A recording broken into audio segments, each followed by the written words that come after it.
Ladies and gentlemen, what's going on? It's your boy Ruben. You know the vibes. New week, new video. There's going to be two videos up. This one and the one discussing the NBA Finals between the Nuggets and Heat. But without further ado, remember to like, subscribe, and share, and let's just get right into it. So, Knicks fans, this one's for y'all. And we definitely got to talk now that the finals are set, and it's definitely we're in off-season mode. So, with that being said, the question is how do we make the team better? What's the move? What's the play? And for quite some time, we've been trying to get stars here to New York. And with that being said, for me, Jaylen Brown's the guy. And I'm not saying that I fully expect them to make that play because it is going to be, I'm sure, a highly debated topic, even in the front office, right? Unless it's something that's already been discussed or in play, which in my mind, I think the front office has an idea of what they want to do, where they want to go, and things of that nature. I think the one hang up is obviously the Julius Randle situation, because I think that is the number one thing that has to be done in the offseason is to go ahead and find a taker for Julius Randle, be it for a trade to help facilitate a trade for that star, or if we're just going to progress as a team, because I think they've done a good job building a healthy roster. There's talent top to bottom. We've accumulated draft picks. I believe they have 8 tradable picks, I believe, within the next, or I think it's like 11 tradable picks within the next 7-8 seasons, something like that. So they've done a good job there. Now, we haven't been able to land a big fish outside of Jalen Brunson, which now looks like a steal of a move. Kudos to us for that. I was on board with bringing Spider Mitchell here, but I think the asking price was too high. And now we're in a situation where it's like, what's the play, right? So the superstar market is a difficult one to navigate, right? So you got Giannis, who, I mean, I'd love to bring Giannis here. Who wouldn't? But I think that's another year or two in the making, right? You got the Joel Embiid situation, which I think could be a real thing considering, the way things are in flux in Philadelphia. And you have to, imagine that Embiid's, maybe a little bit disgruntled, can't be happy with the direction that, the way things have fallen. Is he going to mesh with Nick Nurse? I would imagine Nick Nurse took that job with the idea that he was going to be able to work with Embiid. So ultimately, I think the most likely superstar candidate would have been Joel Embiid. I'm just not sure if that's something that's going to happen this season. Now, for me, I wouldn't. I'm not going to say I wouldn't do it. I just am apprehensive of making a move for Embiid considering his injury history and what it's going to take to get him. There was a lot of picks given out, a lot of assets given out for Donovan Mitchell. And if I wouldn't do that, and while I do believe Embiid is better than Donovan Mitchell, they both have their pros and cons. So the other superstars, like for me personally, if I had the ability to wave a wand and say who I'd want to bring to New York, it would be Devin Booker. I think I've wanted Devin Booker for quite some time. Before that, it was Damian Lillard.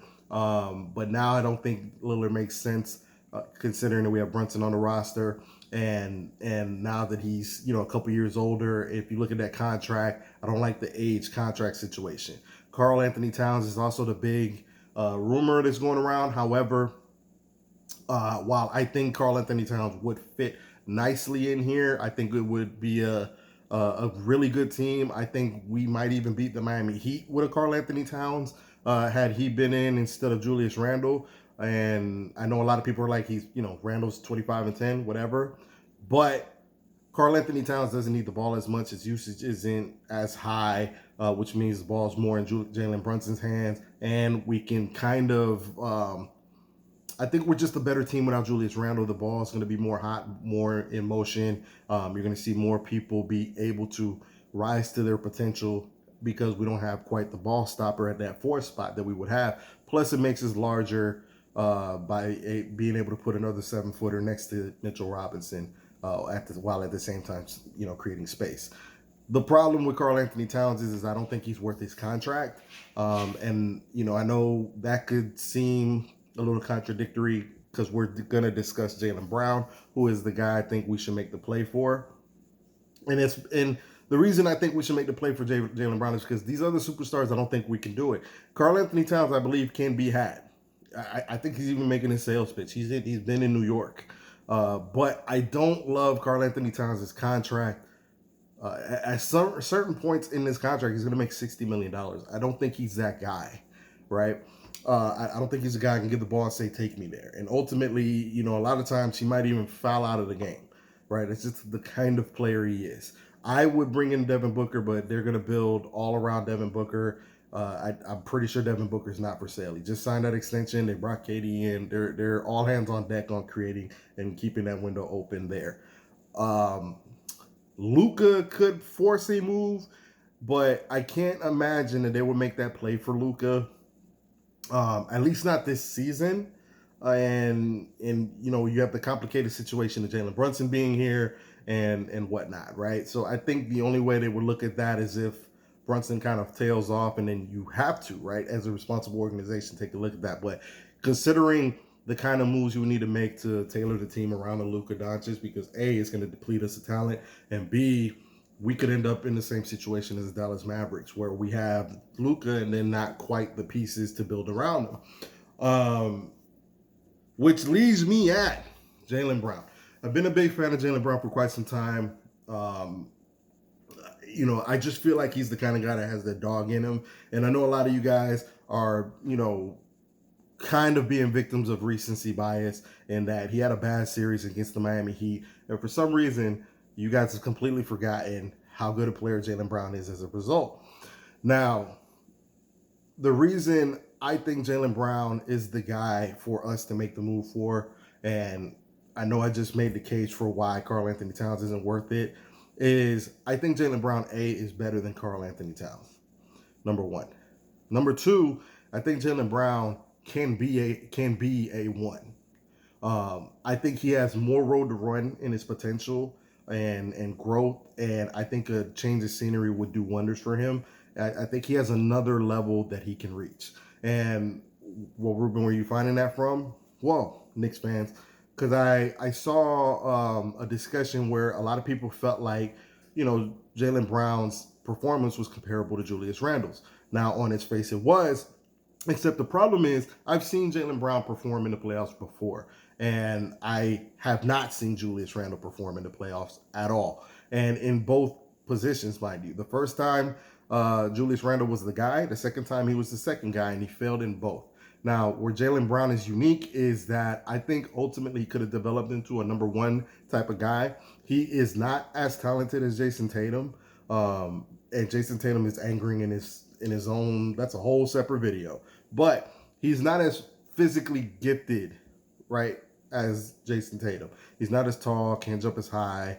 I'm not even sure he can handle the ball as well. But what Jaylen Brown does have is, to me, is a killer instinct.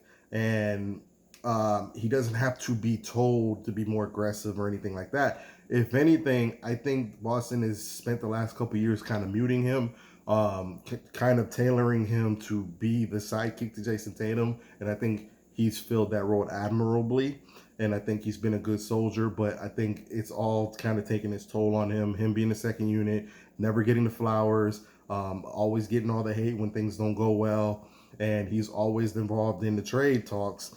I think now is the time for him to kind of spread his wings and see where he can take his talents to new heights at. And I say this because there's a couple players that come to mind, and I know, I'm gonna say it again. No, I'm not saying he is these couple players, but Kobe Bryant and Tracy McGrady, those two players come to mind. And the reason I bring them up is because they were in similar situations each, where they were playing the sidekick role, and then it eventually wore out its welcome, and they had to flourish on their own, right? They couldn't be who they were. They couldn't be their best selves until they got the opportunity to be that one.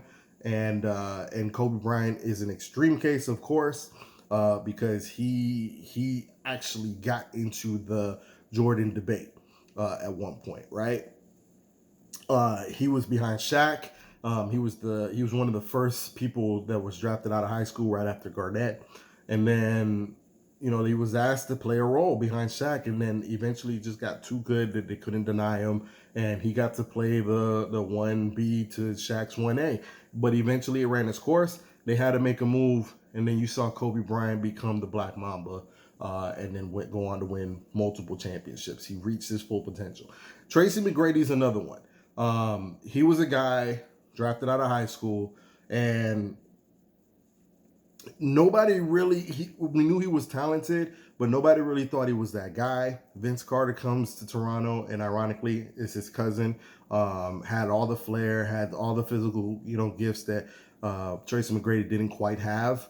But then Tracy McGrady goes to Orlando, and he wasn't even like the highlight of that free agency haul for Orlando. Orlando made the move for Grant Hill, but Tracy just wanted the opportunity to spread his wings. Thanks to an injury to Grant Hill, Tracy McGrady became the number one, and he rose to heights that nobody saw coming.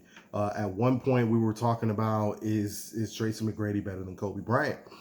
He was that good.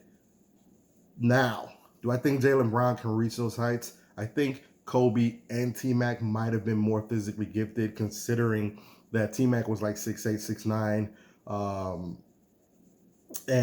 But Jaylen Brown, the reason I think he has more road to run is everybody's hung up on, well, he played bad against the Miami Heat. Well, a lot of people played bad against the Miami Heat this playoffs, number one. Number two, last year I saw Jaylen Brown perform. They went to the finals just last season. This same Miami Heat team, when Jason Tatum was kind of doing his best choking act, which is something he's, unfortunately starting to angeringly, make a part of his makeup, is where, I'm not going to say choking, but there's like a lack of killer instinct with Jason Tatum that I think Jaylen Brown just has. And when they give Jaylen Brown the green light, a lot of times he's having to do it on his own. They're not really featuring him and creating offense for him or through him. So, for instance, there was a particular game that comes to mind. Check it out. Last year, Miami Heat, they actually lost, but Jaylen Brown dropped 40. But if you watch what was happening in that game, Jason Tatum wasn't having a good game, and the game looked out of reach. It was Jaylen Brown that was bringing them back. And at one point, they could have took the game, but they just couldn't seal the deal. But Jaylen Brown went off. As a Knicks fan, there's been a few times that we've played them, and we've had Boston dead to rights, and Jaylen Brown just comes out of nowhere, barrages of threes, get into his spots. At times, looked, just unstoppable. He has one particular flaw that does concern me. Just one flaw that concerns me. And it's his handle. His handle is not good going left. But I can say the same for Jason Tatum. Jason Tatum's handle's not good going left, but it is better than Jaylen Brown's. Jaylen Brown's handle is embarrassingly bad. He has moments where it's Russell Westbrook-ish, like what's happening here. Now, again, it's a risk. He's not, the cleanest. I don't even think he's a superstar. But I like where we got Jalen Brunson. We bring in a guy with a chip on his shoulder who has, talent and has a ceiling that you kind of feel like he hasn't reached, and a chip on his shoulder. I like those kind of players. I'd like to think, if we can bring him in here, bring him into our culture, and, let him feel like wanted, unlike he feels in Boston. And I'm sure he's going to put everything into proving that Boston should have did whatever they needed to do to keep him. And I think he knows that he needs to work on his handle. And on top of that, the fact that Jalen Brunson's here, I think they would complement each other very well. I think they could actually sell a 1A, 1B kind of situation better than, the Jason Tatum situation. Because we're going to feature Jaylen Brown here if he came here. He's going to be, on top, defensive assignments. He's going to be a guy that we're going to call his number. I think he's going to take that seriously, and I think he can reach new heights with New York, and he would fit our mental makeup. So those are my thoughts. Let me know what you guys think. Again, remember to like, subscribe, and share. Peace out, y'all.